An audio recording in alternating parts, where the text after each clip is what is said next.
Bonjour, dans cette vidéo, je vais expliquer et corriger ce modèle. C'est un contrôle continu numéro 2 en français, bien sûr, deuxième semestre, première année collégiale. Comme vous voyez, nous avons un texte, un étrange vieillard, c'est le titre de ce texte. Il faut bien lire ce texte. Après, on doit répondre aux questions posées, bien sûr. La première question, quel est l'élément décrit?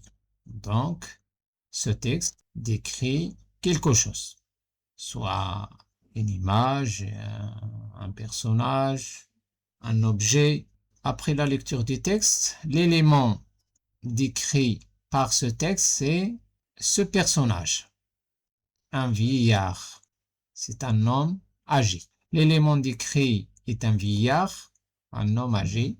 La deuxième question cherche du texte un portrait physique, ça veut dire une description qui concerne la physique, seulement une phrase. Et le deuxième élément de cette question, un portrait moral, ça veut dire quelque chose, ou description morale, bien sûr. Aussi, il demande seulement une phrase. La réponse à cette question, voilà pour le portrait physique. Il avait de larges épaules et des bras longs qui pendaient le long d'un corps mince et droit.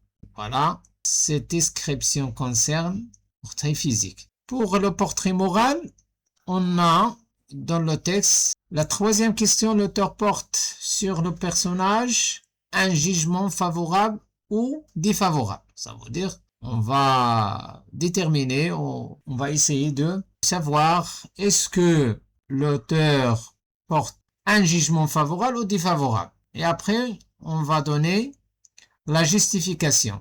Bien sûr, toujours en revenant au texte. La réponse, le jugement est défavorable. Ça veut dire négatif.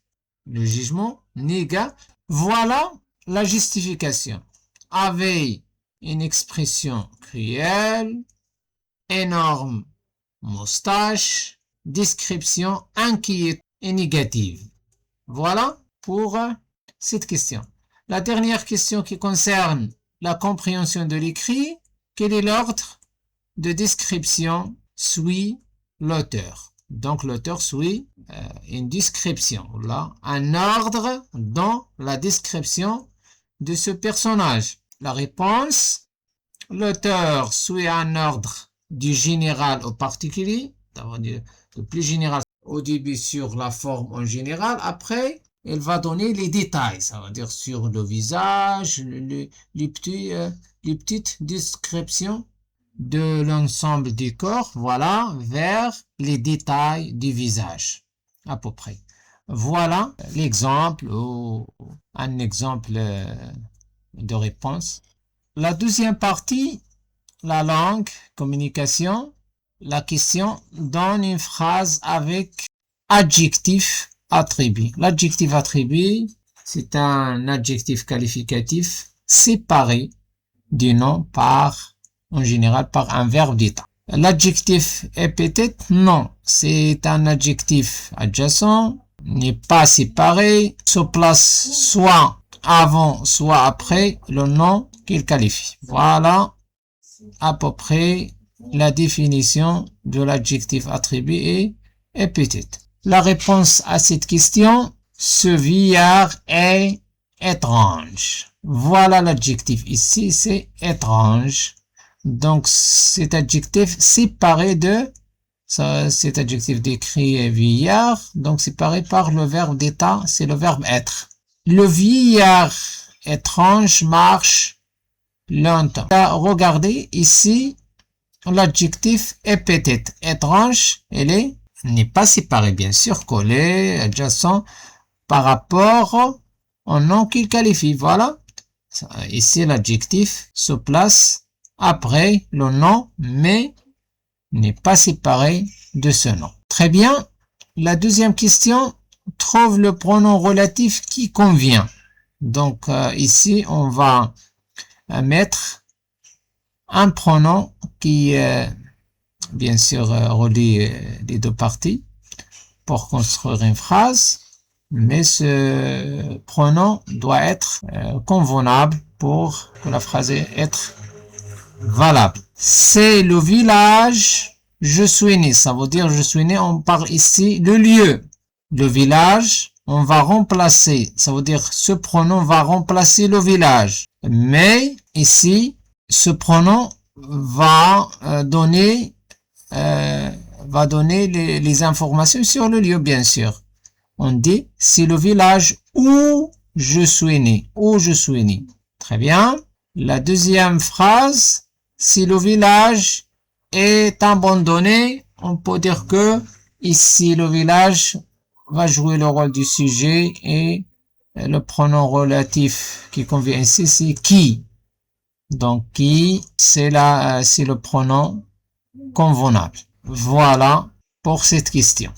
La question 3, remplace les adjectifs par un complément de nom. Regardez, cet adjectif répété, estival, donc estival concerne l'été, safe.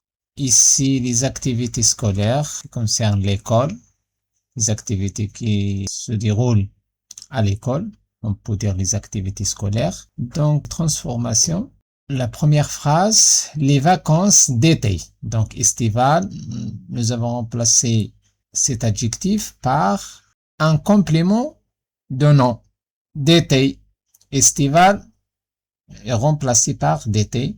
On dit les vacances d'été sont merveilleuses. La deuxième phrase, les activités scolaires sont intéressantes. Scolaire, on va remplacer cet adjectif par le complément de nom école. Donc, la réponse, les activités de l'école sont intéressantes. La question 4, utilise dans ces phrases des procédés de mise en valeur. Donc, de prima. La première phrase, Ali est beau.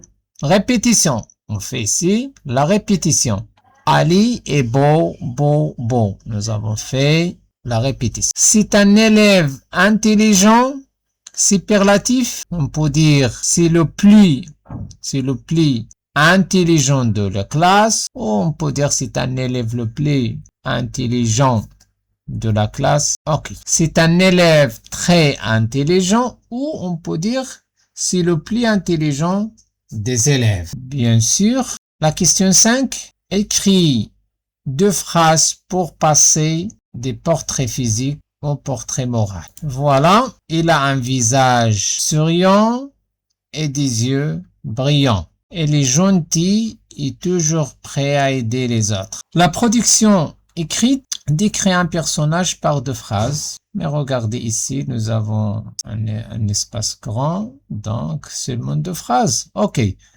Décrit un personnage par 2 phrases. Tu utilises les verbes annoncer, exprimer. Oui. Un exemple de réponse. Écrit 2 phrases. Oui, voilà, annoncer, exprimer. Son regard annonce une grande confiance en lui. Son sourire exprime la joie et la gentillesse. Voilà pour ce devoir. À la fin de cette correction, je vous souhaite bonne journée et à la vidéo prochaine, Inch'Allah. Merci.